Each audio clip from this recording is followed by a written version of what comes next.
Get myself something to eat. See, I'm pretty much a homebody. I'm somebody that likes to spend their time at home with my wife and my daughter. And we don't live in all of the hubbub of Los Angeles anymore. We've lived everywhere. We've lived back in my hometown of Santa Barbara for many years as well. But so when I do these things, I have a session for Fox at 6 o'clock. I have my sound check at 7:30. So as I let Carrie Tombazian use my studio today while she was in my area, I am now near Carrie's house, and so I will use her studio to do my Fox session today. So this is good, you get to see all of it. Fox at 6 o'clock, 7:30 sound check, then I'll rehearse my show, probably go over my notes in the hotel room that they're putting me up in for the night before I wake up in the morning and do that. But first, we eat, yes. I say it like vegan. Yes, we eat. And then I'm gonna go eat vegan food. Great. I listen to a lot of books on tape, or audiobooks as they're called now. Cool thing about audiobooks, especially for somebody that's a voice actor, is you get to really kind of hear the person's reading and study that. I love the autobiographies about Hollywood. Just listen to Gene Wilder's one. It's amazing, it's wonderful. Rob Lowe has two awesome audiobooks. I highly recommend them. He's very funny and he's great at doing impressions of people. Martin Short has a fantastic audiobook I highly recommend. Alan Cumming has a fantastic one, and a story that was remarkably similar to mine with my father and finding out who my real father was and such. Julie Andrews has one called Home, about her younger life. Dick Van Dyke has a great one. Gary Marshall, who just recently passed away, whom I loved, just loved his work, and he had a fantastic audiobook. Listen to that. Right now I'm listening to Michael Caine's audiobook, and it is stupendous. So I love killing time in the car listening to audiobooks. With Pelly and Bobby Moore while we were filming, and I realised how bad I really was. Listen to him. But I'm a huge armchair football fan and a great supporter of Chelsea. I took Shakira once to a Chelsea game because she'd never been, and yes, I did have to explain the offside rule. Such a great voice. It was great.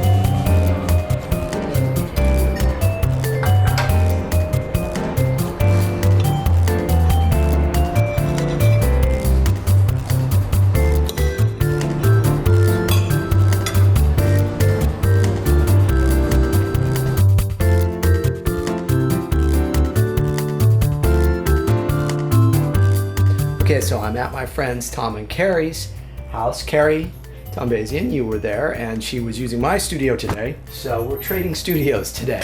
And that's, again, the beauty of being voice actors. You can see the mixing board, got the ISDN down there, and the preamp, the Avalon. I have one of those. Those are great preamps as well. Give a nice sound to them. I don't use a mixing board anymore. I used to. In fact, this is my old mixing board here. And, but you can, if you use a mixing board, you can do it that way. You have more control. This is the microphone. This is the ISDN line. This is the computer. So you can, set things up that way. You can EQ it.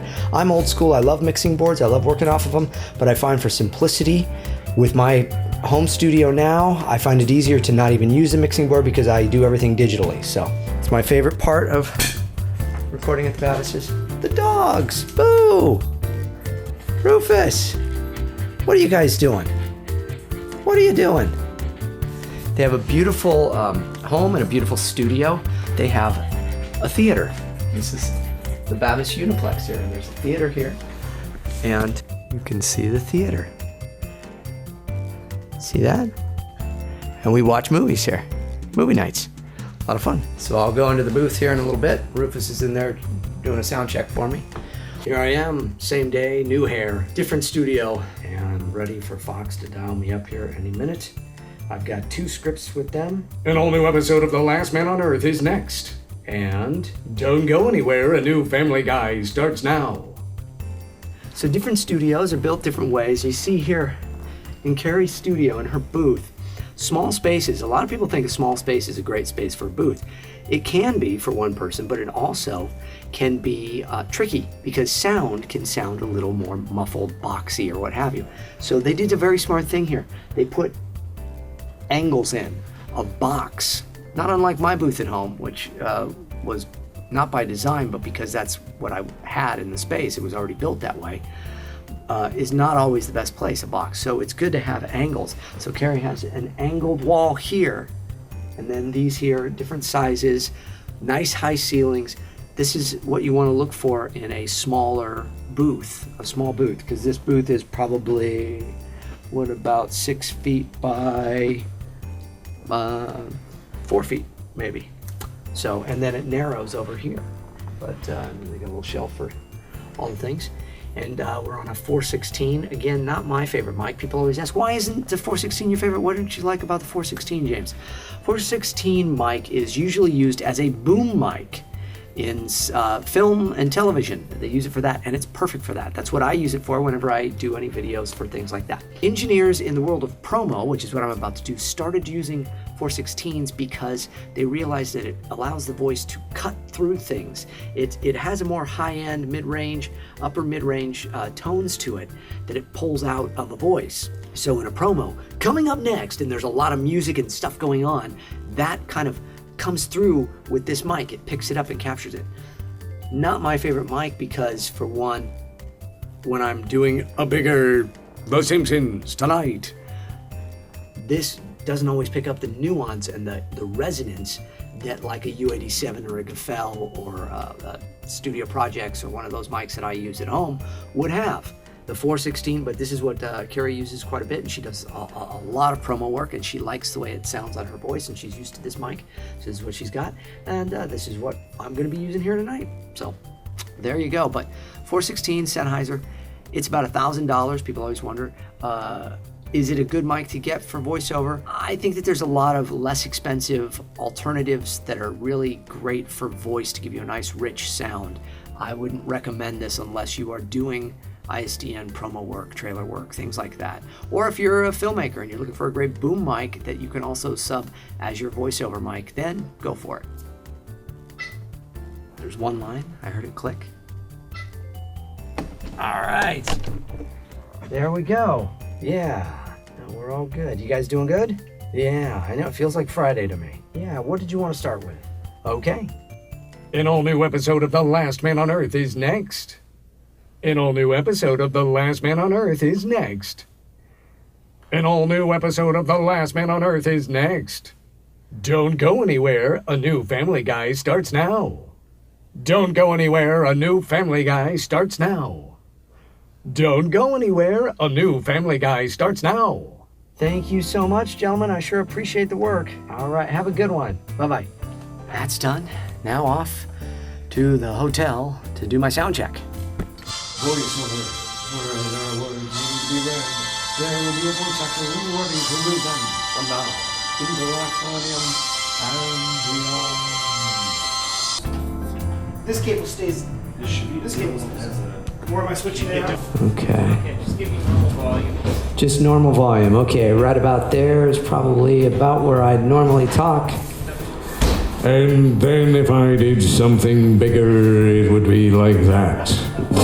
You ever notice Al Pacino slowly turning into Jim Magnetoski from Taxi? Okay. And I say, and what we came up with was, so during the beep, beep, beep, you can... Okay, so it is Friday morning, and I am here at the hotel. They've got me in a room here, so again, I could just get up, get ready, and I'm all set. It is almost 8 o'clock. Show is at 9:30. I've got about an hour and a half. I'm gonna head over to the room, plug in my computer and stuff, get it all going, although I think there's gonna be some people in there eating breakfast and getting started. I will at least get everything kind of put into place. We had a sound check last night, went much later than I expected, but everything's good. It's a small room, but we've got a great crew and a really good sound on the microphone, which is one of the most important things you can look for in a thing like this. The screens are much smaller than what I'm used to, but the room is set up in a way where people can actually see them and take them in, which is really pretty fun. So it's going to be a fun group. The best thing about it is the whole group are voice actors, people that want to be voice actors, people that want to learn about voice acting. So a show about voiceover. Pretty good. So hopefully they'll enjoy it. And here we go.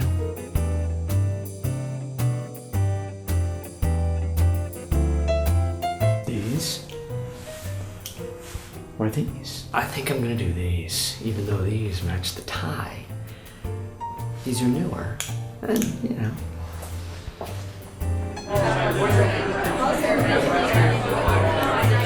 We're right on time. But here's the deal. Let's not make too big of a deal about this next guy. No. Let's just leave. All right, so Yeah. Let's enjoy the day. I'll be back in a little bit.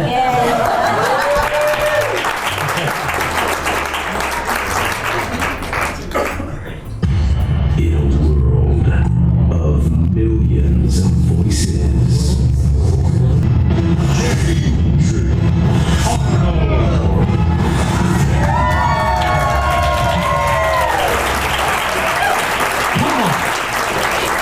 Thank you. Enjoy yourself with your master. Good night. Leading to the masses was the invention of radio. Good evening, ladies and gentlemen. JAT Radio brings you all the entertainment that's fit to voice. Third floor, clocks, locks, tables, and socks. Watch your step. Open the pod bay doors, Hal. I'm sorry, Dave. I'm afraid I can't do that.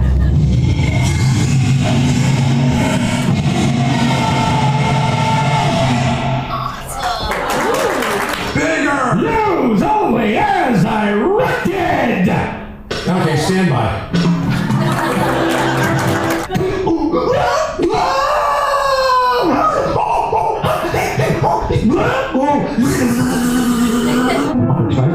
C-store for details. Batteries on the computer actions. 7670. Primary guys. See what represented use only. It's ready. Yeah.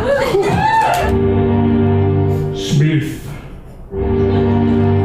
John. 316. Willowbrook Lane. Imagine a voiceover that could actually turn a boring old day into an exciting movie. This lightsaber I got here was your father's, you know. Don't make me clown you. Fred, my allegiance is to James's voice. To enunciate. Yeah, but damn, but don't do.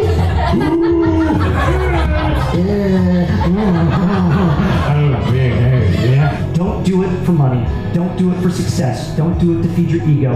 Do it because it's the only thing you want to do in life that feels right.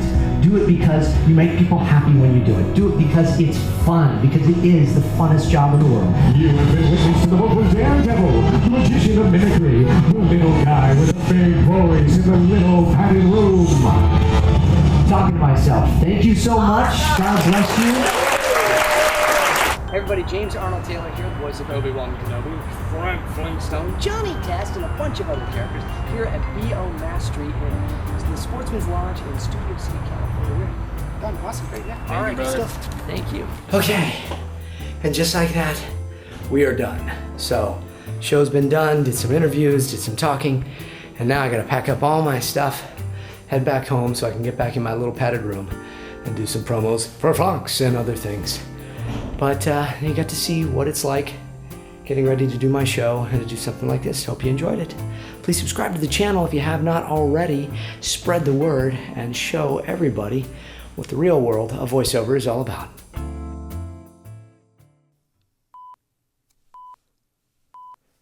Run for your lives, it's Lobsterfest! There's no way out. Oh God, I think I just bisqued my pants! Part of 2 all-new Bob's Burgers tonight on Fox.